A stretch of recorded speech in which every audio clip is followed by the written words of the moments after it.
বিসমিল্লাহির রহমানির রহিম। আসসালামু আলাইকুম। আজকে কথা বলার বিষয় হচ্ছে ব্যথার ওষুধের সাথে ব্যথার জেল অথবা মলমের তুলনা। ব্যথার ওষুধগুলোর মধ্যে কিছু সাইড এফেক্ট রয়েছে আমরা জানি। সেগুলো হচ্ছে তলপেটে ব্যথা, কষা, জিমানি ভাব, মাথা ব্যথা, বুকে জ্বালা পোড়া এবং বমি বমি ভাব, শরীরে পানি আসা, ডায়রিয়া এবং পাকস্থলীতে আলসার এবং মুখে ঘা। এবং সাধারণ ব্যথা যেমন মাথা ব্যথা, শরীর ব্যথা, মাসিকের সময় ব্যথার জন্য আমরা আইবুপ্রোফেন অথবা প্যারাসিটামল খেয়ে থাকি এবং এগুলোর ডোজ হচ্ছে আইবুপ্রোফেনের ডোজ হচ্ছে সারাদিনে 3 অথবা 4 বার খাওয়া যেতে পারে। আর প্যারাসিটামলের ডোজ হচ্ছে 6 ঘন্টা পর পর আপনার ব্যথার জন্য অথবা জ্বরের জন্য 6 ঘন্টা পরে পরে খাওয়া যেতে পারে। 500 মিলিগ্রাম ট্যাবলেট দিনে 3 অথবা 4 বার হয়।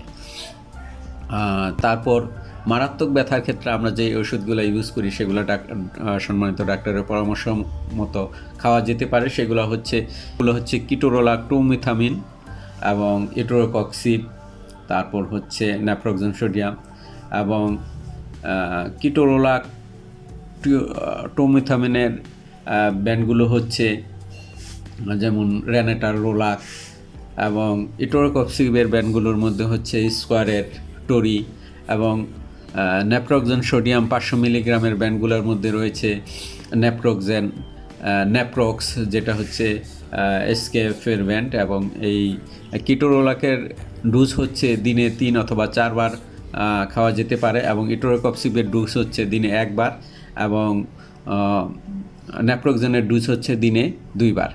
এবং যাদের দীর্ঘমেয়াদী ব্যথা রয়েছে তাদের ক্ষেত্রে সাধারণত এই ওষুধগুলা না খাওয়াই ভালো।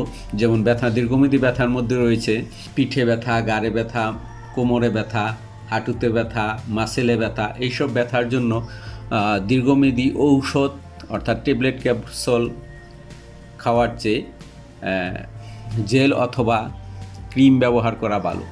যেমন জেলের মধ্যে নর্মালের মধ্যে রয়েছে ডাইক্লোরোফেনাক সোডিয়াম, যেটা স্কোয়ারের রয়েছে এবং স্কোয়ারের রয়েছে ক্লোরোফেনাক এবং অপশনের রয়েছে ডাইক্লোরোফেনাক। এবং একটু মারাত্মক ব্যথার জন্য যেগুলো ব্যবহার করা হয় বলিনাক হচ্ছে স্কোয়ারের একটা ব্যান্ড, এটার জেনেরিক হচ্ছে ডাইক্লোরোফেনাক ডাইমিথাইলেমিন এবং মিথাইল স্যালিসাইলেট, ম্যানথল এবং লিনসিটোয়াল। এবং এটার বেক্সিমকো ফার্মাসিউটিক্যাল আর একটা ব্যান্ড রয়েছে, তার নাম হচ্ছে বলিজেল। সেম জেনেরিক, যার জেনেরিক হচ্ছে ডাইক্লোরোফেনাক ডাইমিথাইলেমিন, মিথাইল স্যালিসাইলেট আর হচ্ছে ম্যানথল এবং লিনসিটোয়াল। এবং আরেকটা জেনেরিক রয়েছে সেটা হচ্ছে মিথাইল স্যালিসাইলেট ম্যানথলন কামফোরের সমন্বয়ে গঠিত, সেটা হচ্ছে ইনসেপ্টার হচ্ছে মোবারিক্স এবং স্কোয়ার। এইগুলা ব্যবহার করা যেতে পারে। ধন্যবাদ।